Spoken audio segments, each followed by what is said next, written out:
Hi yours, welcome to my channel. ఈరోజు recipe మునక్కాయ tomato curry. ఈ కర్రీ అన్నంలోకి చాలా బాగుంటుంది. మునక్కాయలను ఎప్పుడు సాంబార్లోనే కాకుండా అప్పుడప్పుడు ఇలా టమాటో వేసుకొని చేసుకోండి. టేస్ట్ అయితే చాలా బాగుంది.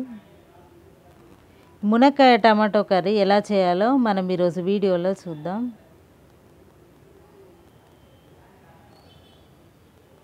ఈ కర్రీ చేయడానికి ముందుగా మునక్కాయలు తీసుకొని ఇలా పూర్తిగా కట్ చేయకుండా ఇలా కొస ఉండేటట్టుగా కట్ చేసుకోవాలి. ఇలా కట్ చేయడం వల్ల మనం నార అనేది ఈజీగా తీసుకోవచ్చు. ఇలా అన్నీ తీసి పెట్టుకున్న తర్వాత వీటిని నీళ్ళలో వేసి కడిగి ఒక జలిగిన్నెలో వేసి ఆరబెట్టుకోవాలి.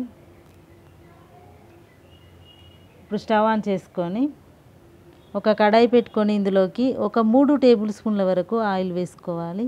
ఆయిల్ బాగా వేడెక్కాక ఇందులోకి మనం మునక్కాయలు వేసుకొని వేయించుకోవాలి. ఈ మునక్కాయల్ని ఒక 3-4 నిమిషాల పాటు ఇలా ఫ్రై అయిన వీటిని ఒక ప్లేట్లోకి తీసుకోవాలి. ఇప్పుడు ఇదే ఆయిల్లోకి ఆవాలు జీలకర్ర వేసుకోవాలి. 1 ఉల్లిపాయల సన్నగా తరిగి వేసుకోవాలి.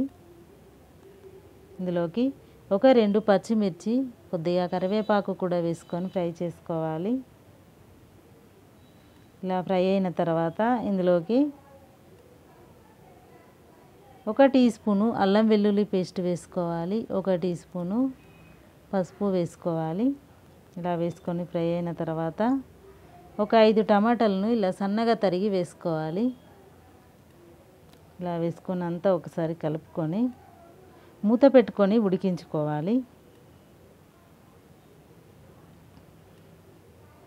ఒక 4-5 నిమిషాల తర్వాత టమాటాలు అనేది ఇలా సాఫ్ట్గా ఉడికాయి. ఇప్పుడు ఇందులోకి 1 టేబుల్ స్పూన్ కారం వేసుకోవాలి. మన టేస్ట్ తగ్గట్టుగా ఉప్పును కూడా వేసుకొని ఒకసారి కలుపుకొని ఒక హాఫ్ గ్లాస్ వరకు నీళ్ళను వేసుకోవాలి. ఇది ఇలా ఉడుకుతున్నప్పుడు ఇందులోకి మనం వేయించి పెట్టుకున్న మునక్కాయలు కూడా వేసుకొని అంతా ఒకసారి కలుపుకొని మరొక 3 నిమిషాల పాటు మూత పెట్టుకొని ఉడికించుకోవాలి. ఇలా ఆయిల్ అంతా పైకి తేలింది. ఇప్పుడు ఇందులోకి సన్నగా తరిగిన కొత్తిమీర 1 టీ స్పూన్ వరకు ధనియా పౌడర్ వేసుకొని అంతా ఒకసారి కలుపుకొని స్టవ్ ఆఫ్ చేసుకోవాలి. మునక్కాయ టమాటో కర్రీ రెడీ అయిపోయింది. ఈ కర్రీ అన్నంలోకి చాలా బాగుంటుంది. ఎప్పుడు ఒకే రకంగా కాకుండా అప్పుడప్పుడు ఇలా ట్రై చేయండి, మీకు కూడా నచ్చుతుంది.